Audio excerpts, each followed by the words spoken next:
Dans la rhétorique, on apprend l'importance des mots, mais on apprend également celle des intentions, ce que tu appelles la prosodie. C'est bien ça? Ouais.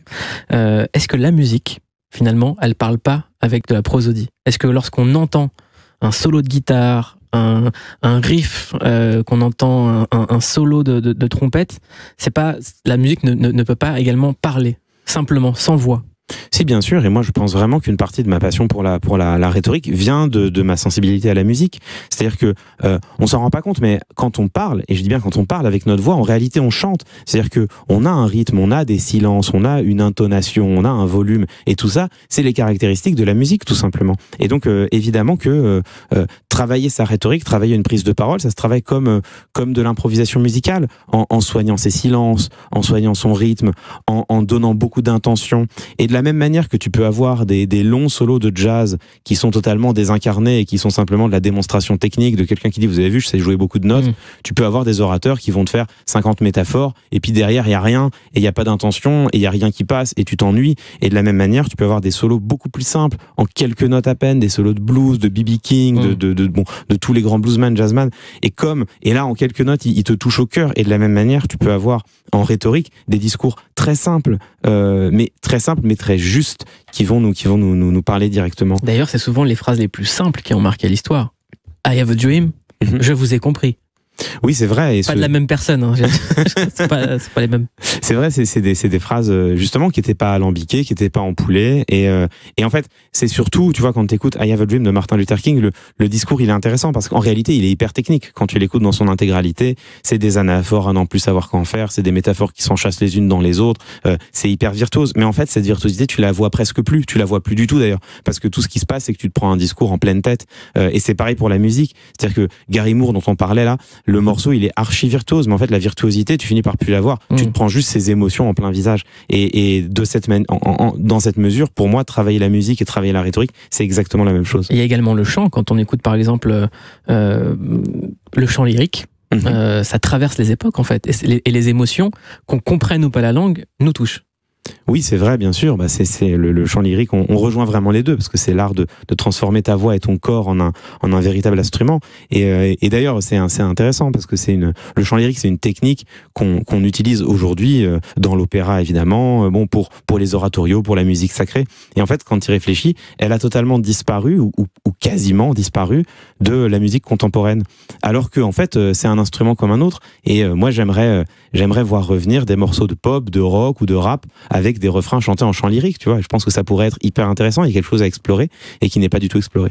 En attendant, tu as choisi un morceau de rap où il n'y a pas du tout de chant lyrique, c'est Orelsan avec Suicide Social sur Europe 1. Clément, pourquoi ce morceau? Moi, j'ai eu une longue éclipse du rap dans mon histoire musicale. J'avais écouté IAM, l'école du micro d'argent, évidemment, NTM dans ma jeunesse. Et puis, ça m'avait un peu quitté. Dans mon adolescence, ma jeune vie d'adulte, j'ai plutôt écouté du blues, du jazz, de la chanson française.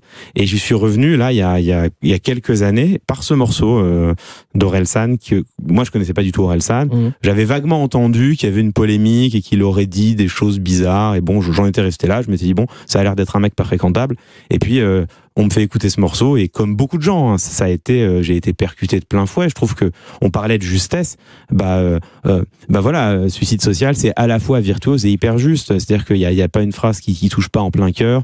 Tout le monde en prend pour son grade. À la fin, il réussit à synthétiser le nihilisme en l'espace de quelques minutes. C'est brillant, c'est bien écrit. Ça te déborde d'émotions.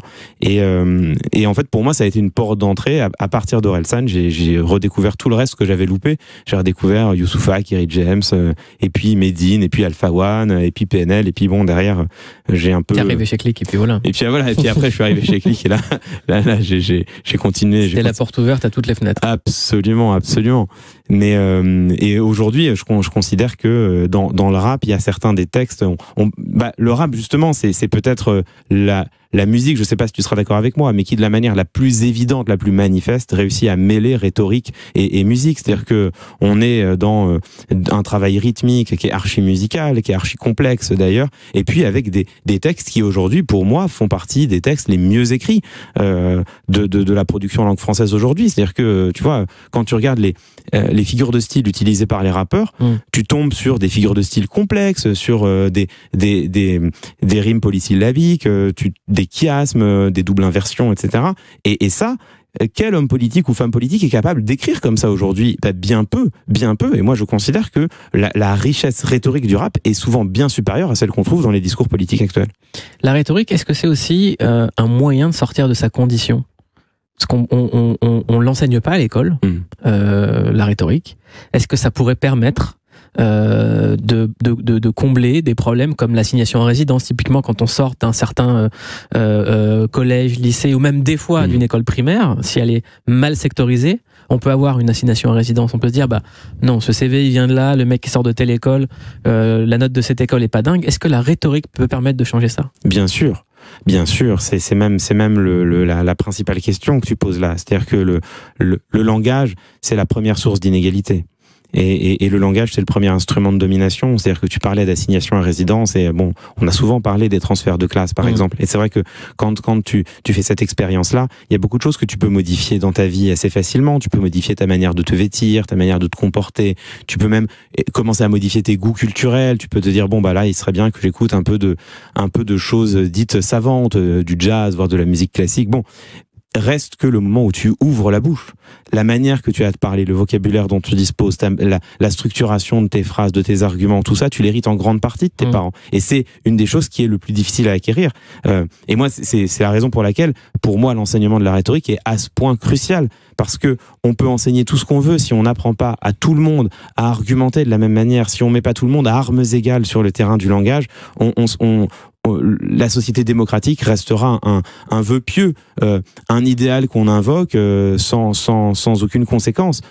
Et si on veut justement redonner le pouvoir aux individus, le pouvoir à la fois de s'élever dans la société, de défendre leur point de vue, de porter leurs paroles, et aussi le pouvoir de se défendre contre les argumentations dont ils sont l'objet, il faut enseigner absolument la rhétorique. Est-ce qu'il y a une volonté, une appétence pour ça du côté de l'éducation nationale ou pas du tout? J'ai l'impression pas trop.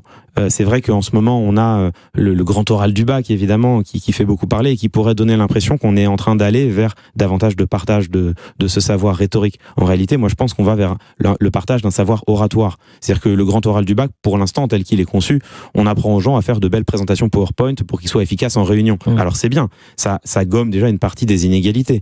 Mais le problème, c'est que c'est très insuffisant. On enseigne l'art oratoire, c'est-à-dire l'éloquence, en fait, l'art de bien parler, qui est un savoir pratique, alors que la rhétorique, l'art d'argumenter, de défendre son point de vue et de décrypter les argumentations qui nous sont soumises, c'est un savoir critique.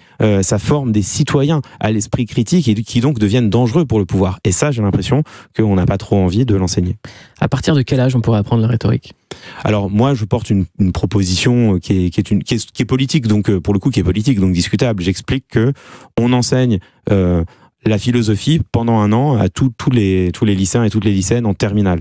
Pourquoi ne ferions-nous pas précéder cette classe d'une classe de rhétorique en première, où pendant un an on enseignerait... Si on remplace le PS par ça, moi je suis chaud. Moi aussi, à titre personnel, ce serait un grand soulagement. Non, mais tu vois, un an de rhétorique en première. Après, ta question c'était à partir de quel âge on peut le faire, mais en fait, il y a des expériences aujourd'hui d'enseignement, alors non pas de la rhétorique, mais plutôt de la prise de parole en public dès l'école primaire, et ça marche remarquablement bien. Donc c'est vrai qu'on pourrait aussi choisir d'intégrer la rhétorique comme une composante essentielle du cursus depuis la primaire, et sans doute qu'on y arriverait. Mais c'est plus compliqué. Ça demande une vraie réflexion pédagogique de comment est-ce qu'on va entremêler tout ça. Alors que une classe de rhétorique en première, ça se fait en claquant des doigts. On peut le faire l'année prochaine. Et en l'espace d'une génération, d'un renouvellement des générations, on en finit avec la langue de bois, parce que simplement, chaque orateur ou oratrice politique qui utiliserait un sophisme, qui utiliserait une fourberie, serait immédiatement repéré et disqualifié. Et donc une fois que j'ai dit ça, on comprend aussi pourquoi est-ce que le pouvoir peut-être n'a pas trop envie de porter cette idée. Est-ce que